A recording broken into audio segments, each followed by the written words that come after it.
नमस्कार साथियों, आप सभी का एजुकेशन स्पेशल चैनल में स्वागत है। साथियों, आज मैं एजुकेशन स्पेशल चैनल के माध्यम से कक्षा 9वीं के अर्थशास्त्र का पाठ 4 भारत में खाद्य सुरक्षा के महत्वपूर्ण प्रश्न उत्तर को समझाने वाला हूं। वीडियो की शुरुआत करने से पहले यदि आप चैनल पर नए हैं और अभी तक आपने चैनल को सब्सक्राइब नहीं किया है तो प्लीज़ आप चैनल को सब्सक्राइब कर लें और बेल आइकन को प्रेस कर लें ताकि आने वाले समय में जब भी वीडियो अपलोड किया जाएगा आपको नोटिफिकेशन मिलता रहेगा। जान लेते हैं पूरी खबर। भारत में खाद्य सुरक्षा। पहला प्रश्न है, गरीब को खाद्य सुरक्षा देने के लिए सरकार ने क्या उपाय किए? सरकार की ओर से शुरू की गई किन्हीं 2 योजनाओं को लिखे। पहली योजना शुरू की गई संशोधित सार्वजनिक वितरण प्रणाली। इस प्रणाली का प्रारंभ 1992 में देश के 1700 ब्लॉकों में किया गया। इसका लक्ष्य दूर दराज के सभी पिछड़े क्षेत्रों में सार्वजनिक वितरण प्रणाली का लाभ पहुंचाने।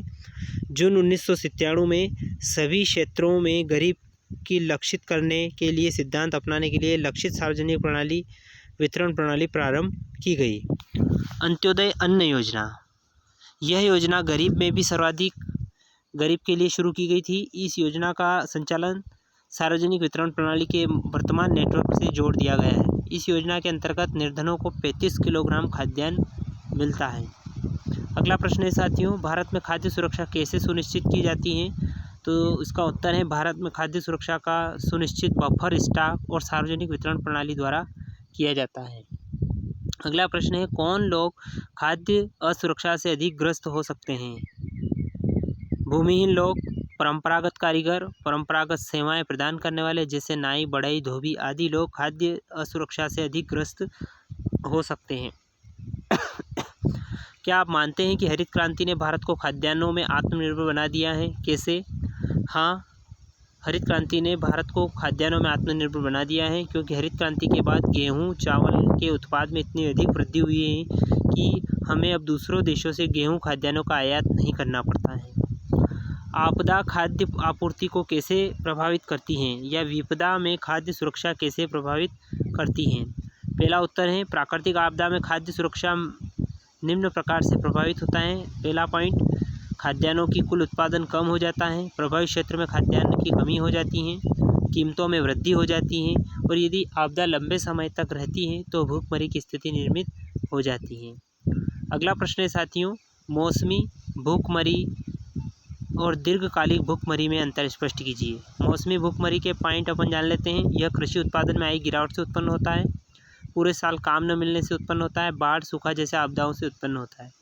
दीर्घकालिक भूखमरी हमेशा कम आय हो तो उस प्रकार की भूखमरी लगातार बने रहते हैं, वे खाद्यान्न खरीदने में असमर्थ होता है। ऐसी भूखमरी अपर्याप्त खुराक से उत्पन्न होता है। भूखमरी से आप क्या समझते हैं? भूखमरी एक ऐसी स्थिति है जिसमें खाद्यान्नों का संकट उत्पन्न हो जाने के कारण प्राणी भूख से मरने लगते हैं। अगला प्रश्न है साथियों, बफर स्टॉक क्या है? सरकार इसे क्यों बनाती है? बफर स्टॉक अनाजों का वह स्टॉक है जिसका सृजन किसानों से अनाज खरीद कर करती है। सरकार खाद्य सुरक्षा को सुनिश्चित करने के लिए बफर स्टॉक बनाती है तथा सामान के गरीब वर्गों में बाजार मूल्य से कम कीमत पर अनाज वितरण करने के लिए। अगला प्रश्न है, न्यूनतम समर्थन मूल्य से आप क्या समझते हैं?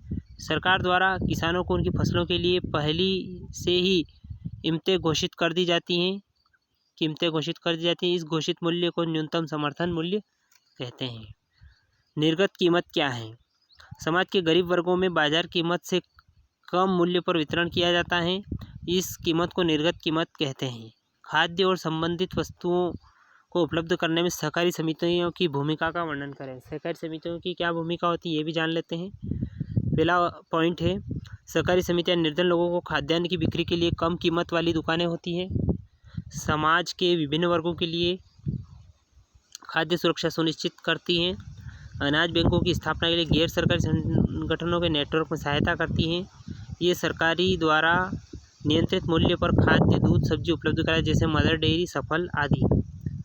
राशन की दुकानों के संचालन में क्या समस्याएं हैं? राशन की दुकानों के संचालन में निम्न समस्याएं हैं। पहली समस्या है, राशन की दुकानों को प्रत्येक लेन देन का जोखा रखना पड़ता है। राशन की दुकानों पर उपभोक्ताओं का हर बात का ख्याल रखना पड़ता है।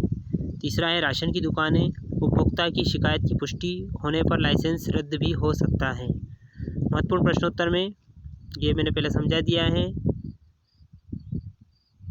ये सारे प्रश्न लगभग मैंने समझा दिए हैं। अब महत्वपूर्ण प्रश्न जान लेते हैं। इसके अलावा और भी पाठांत प्रश्नोत्तर हम देख सकते हैं किताब में।